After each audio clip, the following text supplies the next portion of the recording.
Hello बच्चों, जय Hind. Maths के इस चैनल में आप सभी का पुनः स्वागत है। मैं आशा करता हूं कि आप सभी लोग स्वस्थ और प्रसन्न होंगे। बच्चों, आज का सवाल जो है प्रतिशत से है और वो सवाल है, यदि सेव की कीमत 30% कम कर दी जाती है तो ग्राहक रुपए 140 में 5 और सेव खरीद सकता है। सेव की घटी हुई कीमत ज्ञात कीजिए। हमें निकालना है घटी हुई कीमत। और जो ऑप्शन है, पहला है 14, दूसरा 12, तीसरा 7 और चौथा जो है वो 8.4 है। तो चलिए बच्चों, क्वेश्चन को आरंभ करते हैं। तो सर्वप्रथम मानते हैं यहाँ पे, माना सेव की प्रारंभिक कीमत रुपया एक्स है। तो 140 में कितने सेव मिलेंगे? जब एक सेव की कीमत रुपया एक्स है तो रुपया 140 में सेवों की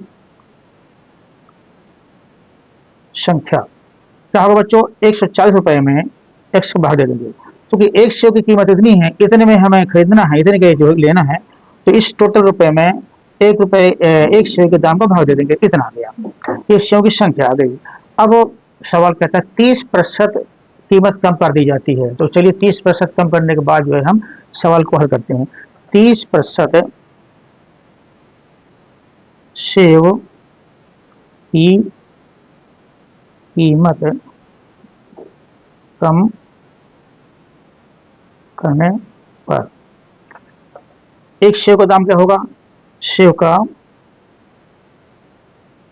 दाम, देखिए बच्चों, 30% हमने कीमत कम कर दी, यानी कितनी बची कीमत? कीमत बची 70%। कीमत बची 70%। 100 में से 30 घटा निकाल दिया तो 70% कीमत बची। यानी इसका जो है, इस कीमत का, इस एक्स का 70% उसका जो है दाम रह गया। तो एक्स का 70% उसका जो है नई कीमत होगी, ठीक है ना। यानी कि एक्स गुणे 70/100, तो क्या हुआ? ये इससे कट गया तो आपका 7x/10। ये एक सेव की कीमत निकली नए दाम पर। 30% कम करने पर एक सेव की कीमत इतनी हो जाती है। तो अब पुनः रुपया 140 में इस रेट से कितने सेव मिलेंगे?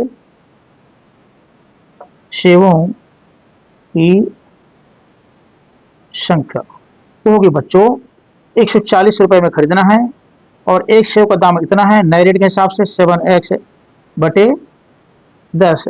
ये आपका हो गया 140 गुणे 10/7x, ठीक है ना। इसको हम काट सकते हैं। ये आ गया आपका 20 बार में, तो आया ये 20 गुणे 10 200/x आया, ठीक है। कितना निकला? अब देखिए 30% दाम कम करने पर इतने सेव मिलते हैं और पहले सेव मिल रहे थे इतने। तो ये सेव हमारे, जो सवाल कहता है ना, सब 30% कम करने पर जो सेव 5 ज्यादा मिलते हैं प्रश्नानुसार। तो प्रश्नानुसार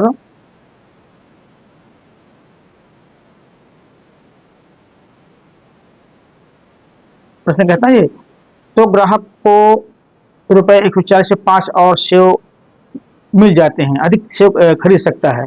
तो चलिए घटाते हैं हम। प्रश्नानुसार कितने सेव? 200/x माइनस ये 140/x बराबर होनी चाहिए 5, क्योंकि ये बाद वाले सेव की संख्या है, ये पहले वाले रेट से सेव की संख्या है। तो पहले बाद वाले में, यानी नए रेट में पहले वाले रेट घटाएंगे तो आपको जो है 5 सेव आएंगे। अब जो है क्या निकलता है? x 200 माइनस 140 बराबर 5,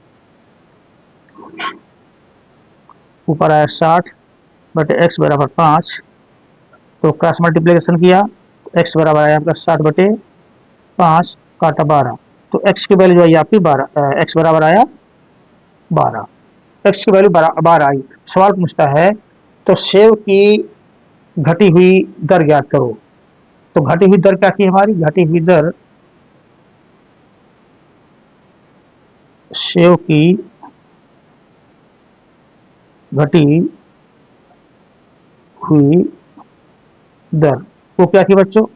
ये 30% कीमत कम करने पर क्या निकला? दर क्या आई थी? यह थी 7x/10। 7x/10 आया था। तो यहाँ पे 7x/10 हो गया, इक्वल टू 7 गुणे 12 डिवाइडेड बाई 10। और आपका जो है ये आपका आएगा 10 का भाग इसमें दिया 0.7, 12 गुणा 7 में गया, 12 7 84। तो रुपया जो है वो दर जो आई आपकी 8.4 प्रति सेव जो है इसका जो है दर आई। और ये ऑप्शन कौन सा सही हुआ इसमें से? ऑप्शन आपका जो है वो डी सही हुआ। तो बच्चों, यह रहा आज का सवाल। आप लोग कैसा लगा मुझे अवश्य बताएं। यदि